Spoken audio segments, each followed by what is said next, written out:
Graphic designers versus A I ഒരു match നടന്നുകൊണ്ടിരിക്കുകയാണ്. ശരിക്കും പറഞ്ഞാൽ ഗ്രാഫിക് ഡിസൈനേഴ്സ് നല്ല ഫാസ്റ്റ് ബോളേഴ്സിനെ പോലെ അങ്ങോട്ട് ബോൾ ചെയ്യുന്നുണ്ട്. പക്ഷേ എ ഐ ഓരോ ദിവസവും ഇമ്പ്രൂവ് ചെയ്യുന്ന സൂര്യവംശിയെ പോലെയാണ്. എത്രയൊക്കെ നമ്മൾ ഗ്രാഫിക് ഡിസൈനേഴ്സ് പിടിച്ചു നിൽക്കാൻ നോക്കിയാലും എ ഐ ദിവസം ഇമ്പ്രൂവ് ചെയ്തുകൊണ്ടിരിക്കുകയാണ്. ഇനി ഇതിൻ്റെ ഒരു യാഥാർത്ഥ്യം പറയാം, എന്താണ് റിയാലിറ്റി നടന്നുകൊണ്ടിരിക്കുന്നത്.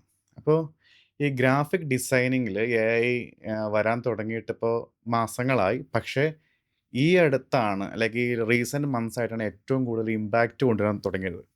അതായത് നമുക്ക് ഇപ്പോൾ ഏറ്റവും റീസെൻ്റ്ലി വന്നേക്കുന്നത് കണക്റ്റേഴ്സ്, ലൈക്ക് നമുക്ക് അഡോബ് ഫോട്ടോഷോപ്പ് പോലെ ഇവർ ഏറ്റവും കൂടുതൽ യൂസ് ചെയ്യുന്ന ആ ടൂൾസിലേക്ക് കണക്റ്റേഴ്സ്, എ ഐ കണക്റ്റേഴ്സ് വന്നു. അപ്പം നമുക്ക് ഏത് പോർഷനാണ് ആ പോർഷനിൽ മാത്രം നമുക്ക് റൗണ്ട് ചെയ്തിട്ട് അവിടെ മാറ്റം വരുത്തുക. അപ്പോൾ ഞാൻ പറയുന്നത് ലൈക്ക് ടെംപ്ലേറ്റ് ഓറിയൻറ്റഡ് ആയിട്ടുള്ള പോസ്റ്റേഴ്സ് പോലുള്ള കാര്യങ്ങളാണ്. ഇനി ഗ്രാഫിക് ഡിസൈനിങ്ങിൽ ഒരു പിരമിഡ് പോലെ കാണുകയാണെങ്കിൽ അതിൽ ടോപ്പ് ഓഫ് ദ പിരമിഡിലുള്ള ടോപ്പ് ടയർ ഡിസൈനേഴ്സ് അവരെ ഒരിക്കലും ബാധിക്കില്ല. അവരെപ്പോഴും ഈ എ ഐനെ ഒരു ടൂളാക്കി ഉപയോഗിക്കുകയുള്ളൂ.